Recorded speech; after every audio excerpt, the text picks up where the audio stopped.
10 o'clock.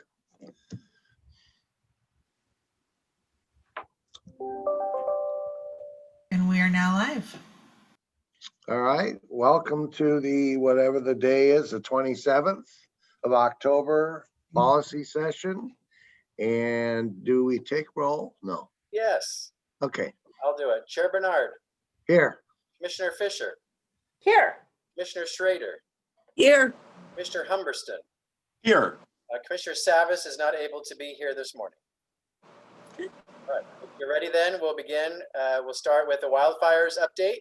Nancy Bush, Director of Disaster Management and Incident Commander of our Emergency Operations Center. Please go ahead, Nancy. Thank you. Good morning, everyone. So first, I want to let you know that there's just a little over 2,000 that have now registered with FEMA for damage assessment.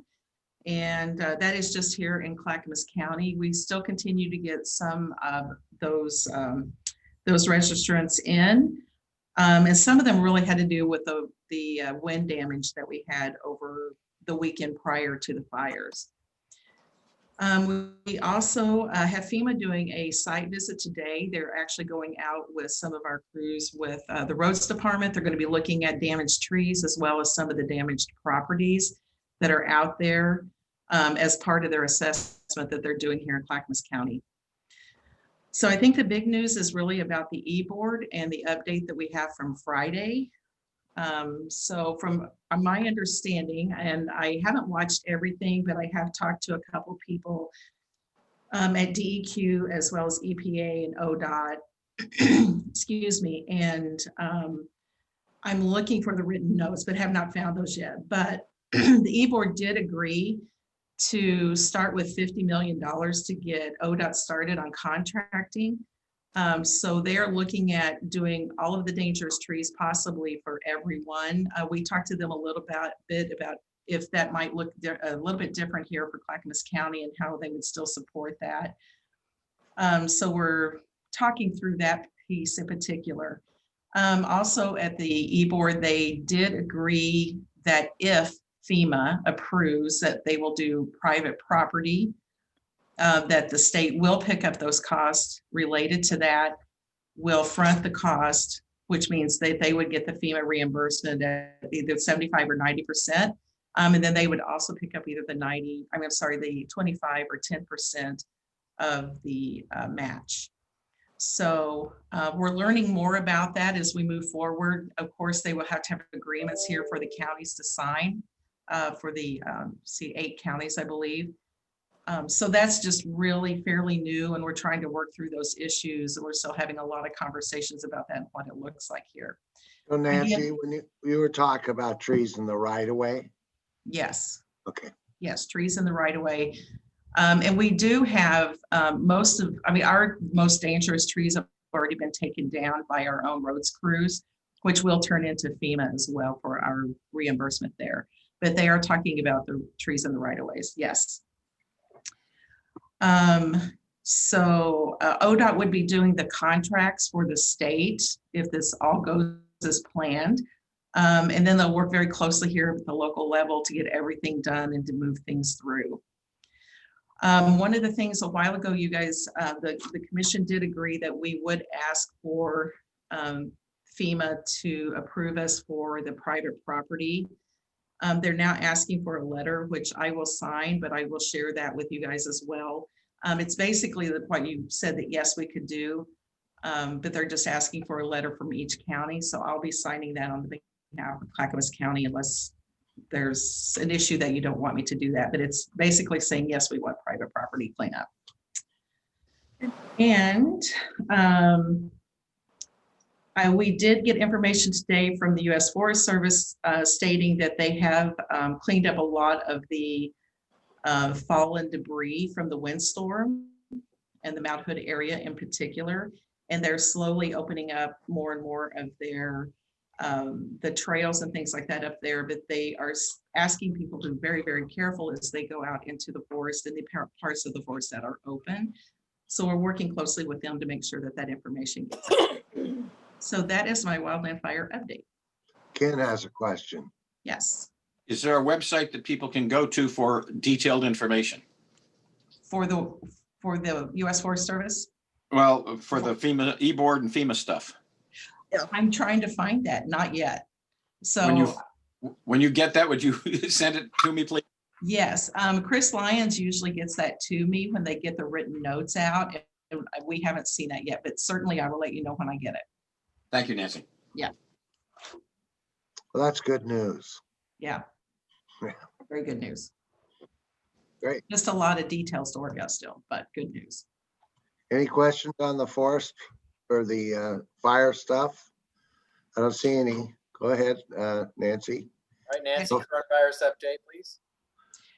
All right, so here in Oregon, we'll go through our numbers, but we have 42,436 positives. There are 655 deaths and 848 negatives. Clackamas County has 3,139 positives now, 65 deaths, 74,620 negatives. Multnomah County has 9,228 positives, 160 deaths, and 173 and 930 negatives. Washington County is at 5,790 positives, 76 deaths, 111 negatives, or 111,232 negatives. Statewide, we have 139 that are hospitalized with COVID. 40 of those are in ICU beds and 21 of those are on ventilators.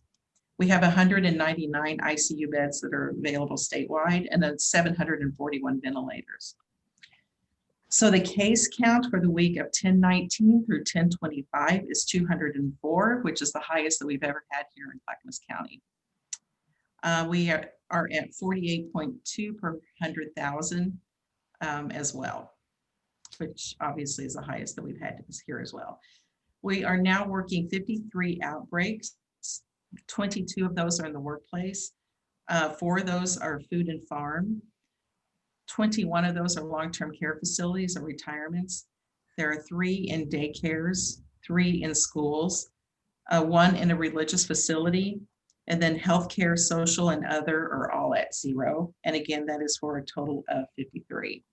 So we continue to work to get the information out and making sure that we're also getting to the populations that tend to be underserved. We are seeing some outbreaks in a couple of our communities that we're very concerned with, but we are working very hard to make sure we get the information to them and making sure that they are getting served. Obviously, workplaces are really, because we have 22 there, are a great concern of ours as well. We're hoping some of the new guidance from the governor about wearing our face mask and making sure we're doing it, you know, whenever you're out and about and whenever you're not in a room that like your office, and when you're around others that you're wearing a face mask, and that will help control that a little bit. And that is my update for COVID. Martha. Mike. Thanks, Nancy. So was the daycare adults or children? The Both. daycare is children. Yeah, the long-term care facilities and retirement is 21, and daycares is 2, and that is children. There are children. Do you know the ages? We know. Well, I just know that they're daycares. I don't have the ages. I don't know if it's the adults in the daycares or if they're children that have it. I don't have those details with me. Yeah, that's what I was asking. If Oh, you I'm knew sorry. children or adults, yeah. Oh, I'm sorry. That's- And I will make sure that Philip has that for you on Thursday. Okay, thank you. Okay, thanks. All right. Sonia. Nice to see you again, Nancy. So I'm still really curious. The largest number here are the workplace outbreaks, and I'm just wondering if we have any greater breakdown. Like, do those include restaurants? Could that be a bar? Could it be, is it small offices? Is So it we're stores? seeing it- Is it? It's actually across the board. It's a mixture. There's not like, you know, from what I understand when I asked that question, there's not like a pocket of restaurants or a pocket of, it's just across the board. It's a mixture. Okay, so there isn't any trends that we could we could focus in on too. No, that's my understanding, yes. Okay, and then another question that I was wondering about, in some communities, they're measuring community spread through wastewater. And I know we were going to be doing some of that. I wonder if there's any more information about that. So yeah, Philip is going to be doing that update on Thursday. That is Oh, his good. project.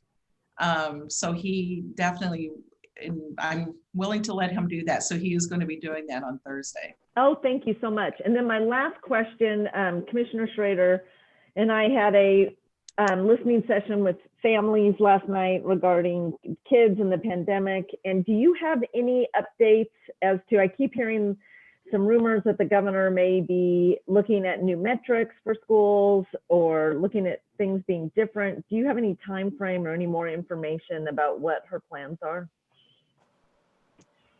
So I'm going to look at Chair Bernard just a little bit here. I know that they are working with public health officials to talk about that. I don't know specifics on what they're looking at, or what. I don't think there's a lot public at this point. And I think, Chair Bernard, there's supposed to be a meeting in the Tri-County area with the governor's office, or with the governor, I believe, on November 19th. Is that correct? Well, we're talking about it on Thursday, and we were hoping the 5th of November, but I've heard the 19th twice, so I'll have to check with Caroline. That's awfully late. Yeah. But That's what I saw on the calendar, was the 19th. okay, so I guess that's when we're scheduled the governor, but the governor is kind of, I know, like the bowling alley issue and various things like that, which we had been talking with her about, has been slowly changing.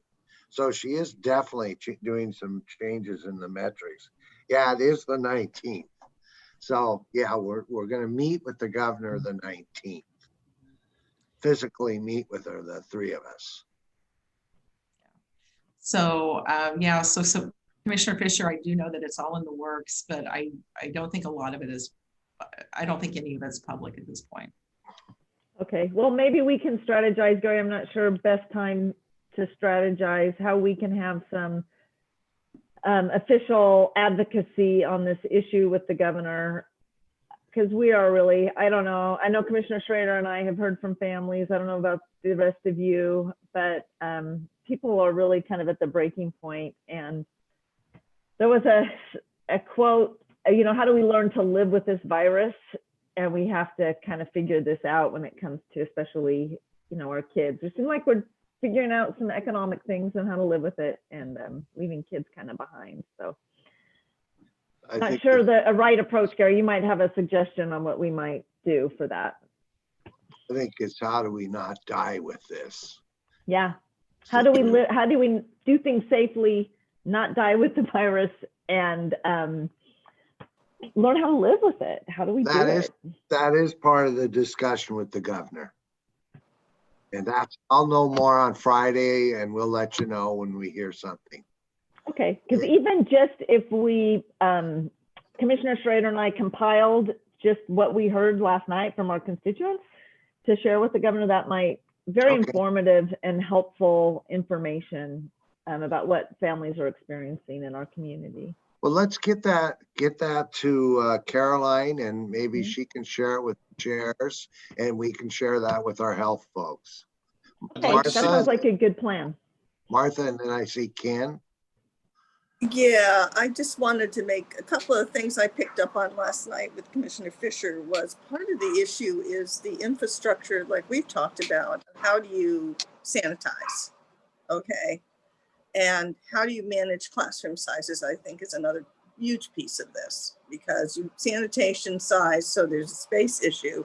The other interesting thing that the governor, if you want my opinion, needs to address, take it or leave it, I guess, but frankly, the school systems are also afraid of getting sued if a child or something gets sick. And the bottom line is, if a parent gets upset and they lose a child or something, the issue is, well, did they sanitize correctly? Were they following the protocols? So there's got to be some way to I think one of the speakers, if I remember, Sonia, said just, that it has to become a non-issue because there's no guarantees with this. Even with the best precautions, there's no guarantees. So to me, when listening to what I heard last night, a lot of frustration with kids at home. Women are leaving the workforce because they have no other choice but to do that at this point. Or maybe some dads are, I don't know. But I think the liability and the expense of sanitation is two of the biggest hurdles that just when, I don't know what you think, Commissioner Fisher, but I thought, yeah, that's about it. If you open, Oh, go ahead. Oh, I was just going to say that I think that if any organization, business, restaurant, bar, school is following what are the protocols, there isn't any grounds for any liability. That's the lawyer in me talking. And the other piece, the lawyer in me says it's really hard to prove, like, where do people get this virus, especially now with the community spread. Super challenging. I'll be interested on Thursday to see the metrics again, because it sounds, Nancy, like our community spread is going up. And then I'm always interested in how many cases can be traced to a known source. I'll be interested to see on Thursday with our higher numbers what that looks like. Well, in terms of the liability, I'm not a lawyer, but I think the systems need to be assured that they aren't going to be liable. I think that's the issue that they're dealing with. So again, but I'm not a lawyer, you're a lawyer. I do want to let you know that Spain, France, Germany, and Italy is locking down again. So this is not just here. This is the uptick we've all expected globally, actually, in some ways. So as hard as it is, we're not alone. Doesn't look like I might be seeing my grandchildren for quite a while. So anyway, we'll see. Ken? Yeah, I would like to have, if you put together a composite of your meeting last night, I'd like to have a copy of that also. And I'd point out that in terms of the liability question for anybody, it isn't just the cost of whether or not you lose the lawsuit, it's the cost of defending against the lawsuit. That's as much of a hassle and a cost as winning or losing the suit itself. And I'm sure that is part of the thinking that people are concerned with. I certainly wouldn't want to have to defend against one. Yeah. This was part of the early discussions we had on COVID was liability, and we had some effort to do something about that, and it went nowhere. Yeah. So, well, where we're at. Any other questions of Nancy? I just wanted, I just wanted to follow up on something that Commissioner Schrader said about, I think you said France, Germany, Italy. Yep. I don't know if people saw that Idaho, just next door, is having real surging cases. This is in the Oregonian this morning. They're actually having to divert patients to another hospital, and because they've reached capacity, and they are lessening elective care. And I mean, that's the piece that I just think we got to keep sight of, is that our medical systems can totally become overwhelmed, regardless that we are the greatest country ever and we have such great doctors and hospitals, and that there's only so much capacity when it becomes overwhelmed. So that's a huge concern. I just don't want to see that here at all. Utah's in the same boat right now. They're just about to that point. They're going through the same problem. Many of the rural states are starting to see it hit them more heavily. Yep. I think Nebraska's in pretty bad shape. And this goes back to the fundamental metric that I think we should be using, and that is, what is the capacity of the hospital system to take in patients? And if you get to a certain point, then you have to lock down, because otherwise you'll overload the system and people will die. And that's almost the only metric that we're going to be able to really use and effectively manage this disease and minimize the number of people that die. I don't see how any other metric works. But well, we are much more prepared than we were when this all started. Oh, But we that's, still have limited capacity, so. That's my point. All right, Gary, Okay, thank you, Nancy. Great, thank you. thank you. Moving on, for the next item, please consider yourselves as the Housing Authority of Clackamas County. There is a need to appoint one of you or Commissioner Ann Leenstra to sit on the Supportive Housing Services Local Implementation Plan Steering Committee. You had an email in your packet about this. This is an internal Okay. to us at Clackamas County. There needs to be one of you as a sitting Housing Authority board member to serve as an ex officio member of this implementation committee. There'll be some intensive work between now and February to prepare the implementation plan.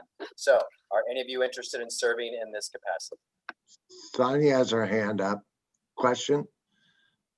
Yeah, I would be happy to serve, especially given that I'm ex officio on the Metro Oversight Committee. I think it will be useful to have both perspectives for both roles. I think that will be helpful. I don't see anybody else raising their hand. Well, I would have said okay, but I think Sonia's point is well taken, so I'm fine with that. All right, Sonia, You have a motion, please? So moved. second. The motion is to appoint Sonia to the in-house housing committee, supportive housing committee, right? Yes. Any further discussion? Just one comment. I know that Martha's working with her on the other housing part, so I would assume that Martha in particular will be kept in the loop or as your second, if you will. Yeah, and I would also like, Gary, and this is probably more a question for you, but just to have a standing on issues update time after each meeting so that the whole board can be informed. Or if there's a decision point even before, so I can get input to take back to the local implementation team. We'll just systemize this for the next through February. That would be great. Yes. All right, so Christina, Cool. Yes. Commissioner Fisher, Aye. Commissioner Humbertston, Aye. Commissioner Schrader. Not sure if she's around. Chair Bernard. I'm Aye. going to abstain with this one. okay. So 3, 1, and 1 abstention. Motion carries. Thank you. Next item. Right, thank you. Next, interviews for Fair Board applicants. There are 2 openings on the Clackamas County Fair Board, and the recruitment will be open shortly. In the past, 1 or 2 or several of you have interviewed these applicants, and staff is asking who would like to do this on the particular dates of Monday, November 9th or Tuesday, November 10th to interview the applicants for the 2 openings on the Fair Board. Are So any- first, we're returning to our board positions and not the housing authority. Thank And you. then I see Ken. And anyone else want to do those interviews? Would Martha be willing to do it? I'm sorry, interview for The Fair Fair Board. the Fair Board. Yeah, I can do that with you if you'd like me to. Thank Okay, you. great. Okay. All right, very good. We'll give you more details on that. Thank you. Next, National Association of Counties. It's time to renew Clackamas County's membership dues in the National Association of Counties. The cost is $7,520. This is budgeted, but I do want to ask, would you like to retain Clackamas County's membership in the National Association of Counties? We have 2 commissioners working with them quite closely. I don't see why we wouldn't. Do you need a motion? No, I just need a thumbs up or a heads up or yes, looking good. I hear it. Great. All right, we will do that. Thank you. Next, your business meeting agenda for this Thursday, October 29th, 2020. It is an evening business meeting at 6 p.m. because it's the 5th Thursday of the month, as you previously agreed. There will be a wildfire update, COVID-19 update, and then a consent agenda. That is the agenda. If you have any questions on any item on the consent agenda, if you please let me know, and I'm happy to have myself or staff answer it for you before Thursday. Next, Commissioner Humbertston has a request for a Veterans Day proclamation to be on an upcoming business meeting. Go ahead, Commissioner. Thank you. The American Legion Post in Milwaukee has asked us to do a proclamation in recognition of Veterans Day and all those who have served in the military, regardless of when and where they have served. And I would very much appreciate the board supporting us doing the proclamation. And I candidly would like to read the proclamation when the time comes. Okay, Thumbs up. Great. We will do that. That is my list. So finally is Commissioner Communications and updates. wow, we're whipping through this here. Who would like to start? Well, I don't have a lot, Mr. Chairman. We're still delivering food to the senior centers, and was honored by Estacative to attend a volunteer dinner because of volunteering, and that's about all I've got right now. All right, Martha? Your mic.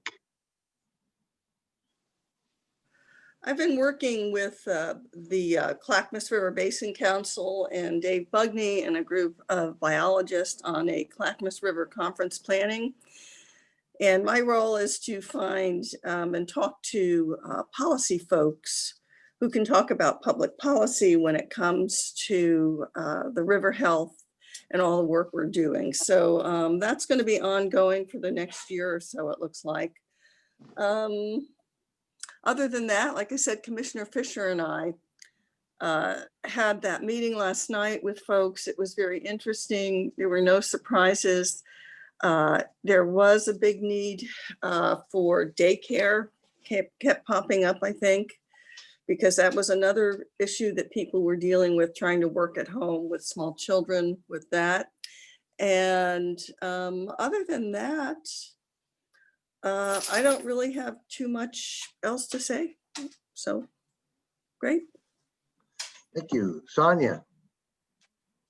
Yeah, the listening session was really insightful. One thing that I didn't know and I would really like some more information about that came out of that was increase in suicide amongst children.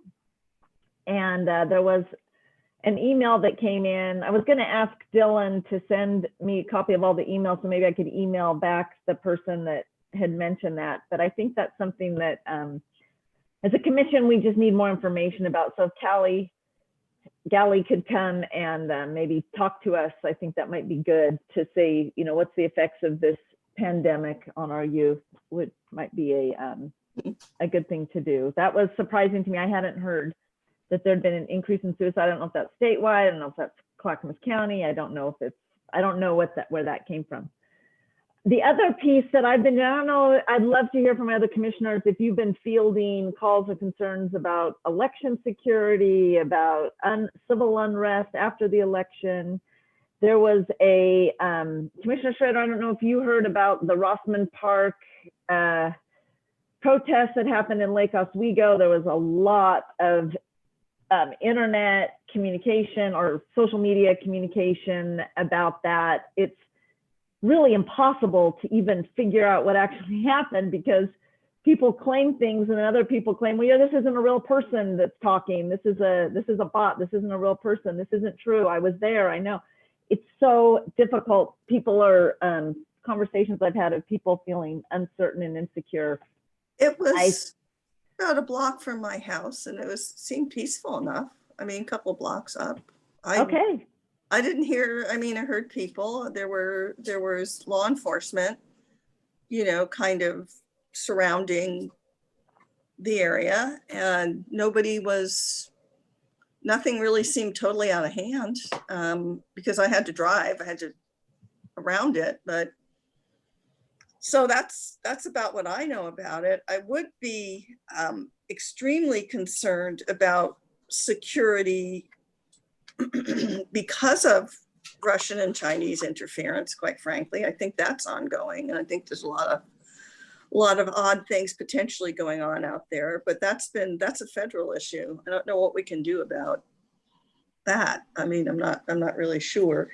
But yeah, I haven't heard anything else except my own experience with it, and it seemed perfectly fine. So Yeah, I'm really thankful to hear your experience, because if you go on, I don't know which app it is. It's one of the neighborhood apps. Oh, yeah. Some people say exactly what you said, and then other people are saying, oh no, there were people had guns and they were threatening, and there was, I mean, it was like a wholly different story if you look at it online. So It appeared pretty benign. I would not have been afraid to walk downtown with it there. It didn't seem that disturbing, but it was just a little noisy, but no big, it was handled. yeah, so I appreciate that. But one thing, so I've been talking with Gary, as we all do. He's somewhat of our therapist. Thank you, Gary. I see you smiling through this time. And so Gary, I know, has had talks with our sheriff's office just to see what's going on. And I wanted Gary to share with the rest of you what he shared with me yesterday. So Gary, if you wouldn't mind. Yes, thank you, Commissioner Fisher. So I have spoken with the leaders of our Sheriff's Department office, and they, as always, are prepared for any contingency that may occur on or around Election Day. There is no intelligence to suggest any planned violence or violent protests within Clackamas County on or around Election Day. However, our law enforcement agencies are preparing if that were to occur. Our Sheriff's office is working with all of the local police departments to prepare for up to and including Election Day, should there be any instances where a law enforcement support would be needed. Our 911 CCOM center is ready, all working with the clerk's office and the Secretary of State's office. Everyone is working collaboratively to prepare, yet at this point, there is no indications that there's anything that is planned that would be a cause for concern. But as always, our fantastic law enforcement, public safety professionals are prepared should there be a need for extra support on or around Election Day. So that is the update. As anything changes, I'll let you all know right away. Yeah. Thank you, Gary. I know that Portland is doing their planning, and again, that was reported in the paper this morning with what they are doing. And I just really am thankful for we don't hear the good things that law enforcement is doing these days. It's really unfortunate. But in Clackamas County, with our many cities and differing jurisdictions, it does take a lot of coordination. And I'm really thankful for the coordination that happens in our community. So that's all I've got, wanted to share. And I guess, Gary, we'll work with Emily to get the list. And then if you could help regarding the listening session last night, so Chair Bernard can have that for, you said Friday, Jim? Yeah, Friday. Okay, so we've got some time. That's excellent. Thank you. So Gary, I don't know if I believe this is appropriate, but we had one of our employees pass away on the job, surveyor. If possible, I'd like to dedicate our business meeting on Thursday to him, if that's okay. Yes. All right. So maybe a little bio on how long he'd been with the county, a long time. Well, I'm trying to remember, a while. But I'd like a little bio on him for Thursday night. Okay. Yes. All right. Other than that, I did do the NRAC virtual harvest dinner. I thought it was very well done. I'm still waiting for my box, my delivery. I don't know if there was a box of samples that were going to be delivered, but I never saw anybody. But it was very well done, filmed. The film and the speakers were very good. And it was not nearly as much fun as going out to dinner there. Yeah. But they did a good job. I look forward to someday attending an actual harvest dinner. But anyway, we always have fun there. It's been years since I've been going to that for years. So anyway, with that, I don't have anything else. So 1:30. Actually, Commissioner Humberstone has his hand Oh. raised. Oh, he does? Okay. Yeah, I'm sorry, Mr. Chairman. I just recalled an event I went to the other day in Malala. There was an event in honor of the law enforcement community. And I had the opportunity to speak on behalf of the law enforcement community and say thank you for the work that they did during the fires, particularly in Malala. Within a 2-hour period of time, there were 47 officers in Malala helping get that community evacuated so that we had no loss of life. So there was a lot of drive-bys with folks with American flags and that sort of thing. All very peaceful, all very friendly. No intimidation. I mean, it was a normal small community celebration, exactly as we would expect it to be in one of our rural communities. Great. All right. So 1:30. Yes, 1:30 p.m. today. All right. Thank you. That was the quickest morning session. This is a record. Write it down. 35 minutes. All right. Thank you. See you 1:30.